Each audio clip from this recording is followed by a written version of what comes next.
Namaste and hello everyone. Thanks for joining. I'm going to introduce you Guru Siddhartha Shiv Khanna, who is the founder of Siva Om School of Yoga. And today he's going to be performing an advanced class of yoga asanas that is for people who are in advanced stages of their yoga practice. Namaste everyone. So the following lesson is only for those people who are well established in their asana practice. There are some guidelines which I would like to give to you. First of all, during the asana practice, wherever I tell you to bring the focus needs to be on that particular point. Also, you must be doing this only if you have been practicing asanas for at least 10 years of your life. Anyone who has been practicing asanas for less period of that time should go and find other lessons. This is only for people who are well established. It's a cautionary tale, but a very important tale to listen to. We are going to be doing each asana, and in your own personal time, you might do the asana for a period of 12 minutes continuously without stepping out of the asana. I will be just showing the technical alignments, but let me repeat it again. In your individual time, you may do it for a continuation of 12 minutes. This is the time each asana needs to be performed. We will begin with Matsyendranath Asana. 7 ways to do Matsyendranath Asana. The basic one, where the foot is straight and the hand pushes the opposite knee back, and this hand you twist your spine. The second way is you take this hand and you press it firmly straight and you twist your spine. The third is you bend the knee, bringing it close to the hip. Again, placing the hand, twisting the spine. Now, you go to that level, which I'm expecting most of you people are who are following this lesson. You may take the hand inside and bring it, and then twist the spine. Remember that this is the Matsyendranath Asana. In the Matsyendranath Asana is one of the 4 most important asanas in our tradition of yoga. The focus must remain on the spine. The next way to do it is taking the hand around your leg and twisting the spine. You look back and the focus remains on the spine. This is very important for the cleansing of the Sushumna Nadi. The moment you remove the focus from the Sushumna Nadi, the prana is not going to enter the Sushumna Nadi, and the cleansing will not happen. As a result, the Kundalini will not be able to rise up in the Sushumna Nadi. The final way to do Matsyendranath Asana is we assume the Ardha Padmasana and then we enter into the Matsyendranath position. Whichever leg is up, the opposite hand, so right leg, left shoulder, we take it and we twist the spine as much as we can. This was the Matsyendranath sequence. We have to do it on both the sides equally. If you do it on the left side for 12 minutes, you must do it on the right side, whichever one out of the 7, for 12 minutes also. Next, in the sequence, we do the Ardha Padmasana. So, we sit in an Ardha Padmasana, taking the left leg, keeping it on the right thigh. We take the left hand, we bring it from around the back of our spine. We take the right hand and we keep it on the left side of the knee. And using the left hand and the right hand, we twist the spine. These are spinal cleansing positions. They are very important. So we twist it and we hold it for a period of 12 minutes. Once the 12 minutes is over, then we do it for the other leg. These are all to cleanse the spine, to cleanse the Sushumna Nadi, so that the Pran can make the Kundalini rise up in the Sushumna, which remains blocked.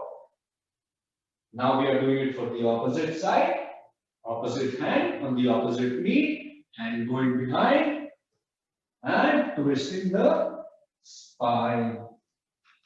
Again, holding the position for a period of 12 minutes.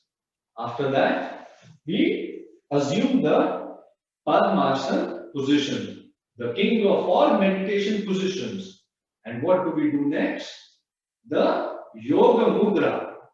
Yoga Mudra is a very important position. So, how we do Namaste in front? We do a Namaste behind our back, on the spine. We take a long deep breath. And breathing out, we take the head and we keep it on the ground. We push the chest up and we remain focused here. Again, we must do this for a period of 12 minutes. Yoga Mudra is one of the complete mudras. It has the power to cleanse many of the, more than 50% of the nadis of the body. The next position that we can do is the Tola Asana. So we keep the hands next to the hip and we lift the body upward, above the ground. This is purely about balance and concentration. So you may close your eyes, bring the focus on your breath. This will increase your Jathar Agni, the belly of the fire. So now what we do is Kukutasana. Kukutasana is similar to Tolasana. However, in this particular asana, we take the hands and we keep it between the legs. So we move it and we firmly put our hands on the ground, and with a little push, we lift our body. Again, as mentioned to you earlier, we try to do this particular position for a period of 12 minutes. This increases your balance and your shoulder strength. One of the reasons that we do everything for a period of 12 minutes in a continuous duration is because it takes 12 minutes to reach a state of pratyahara, withdrawal of the senses, which is very necessary for advancing in yoga. After the Kukutasana, we do an asana called the Garga Pindasana, which is again similar to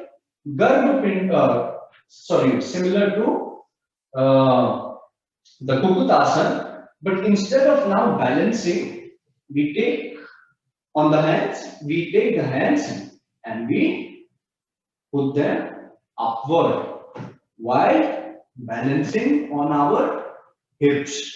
So this is how you do the Garga Pindasana. This increases your flexibility and is a demonstration of what your body is capable of. The next one that we do is Baddha Padmasana. Now, Baddha Padmasana is a very important position to do. It is one of those positions which cleans all the 72,000 nadis inside the body by doing this one asana alone. So if there was one asana which you had to choose and you could do it on a regular basis in your sadhana, it would be the Baddha Padmasana. You sit in a Padmasana, and what you do is you take your hands, you bring one hand behind, then you take the other hand behind. You may adjust yourself Move the body a little bit in the front and then reach this position.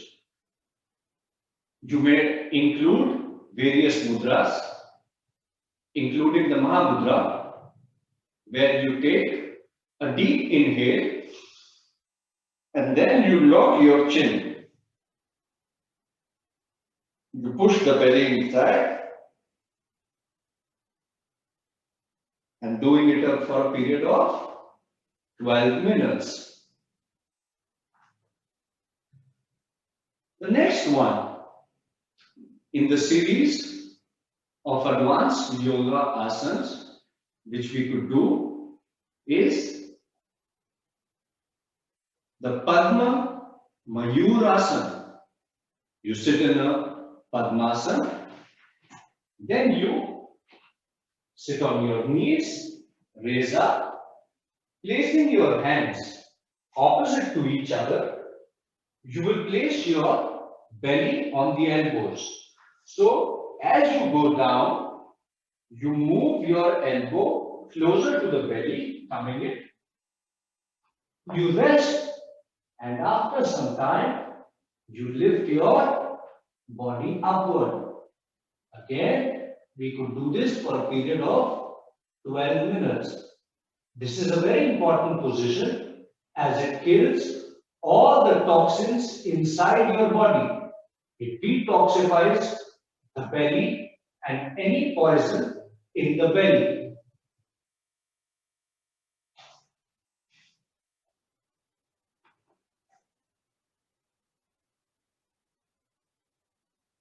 Remember, a very important part which we have mentioned many times before, that while doing all these particular asanas, you have to do the yogic breathing, meaning long breathing, deep breathing, rhythmatic breathing, systematic breathing. If you breathe out for 5 seconds, you breathe in for 5 seconds. No mouth breathing, no heavy breathing, only nose breathing and silent breathing. These are the 10 rules which make the yogic breathing.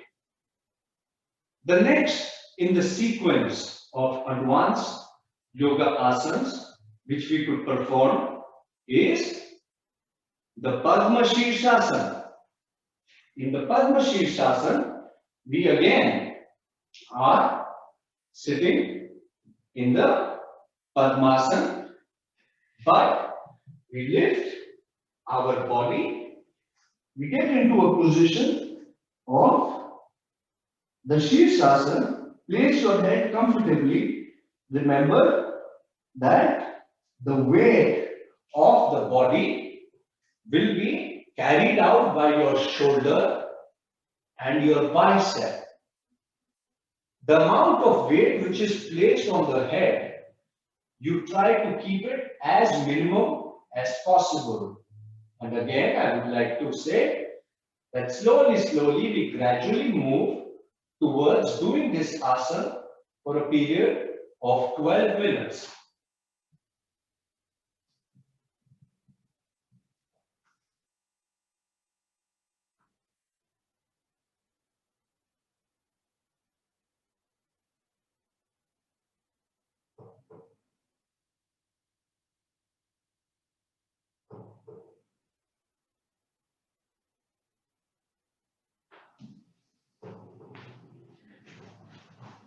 One very important thing that I would like to remind you is that whenever you move out of the Sheesh Asana, always keep your head lying down on the ground as long as you can, so that the blood flows out of the brain gradually.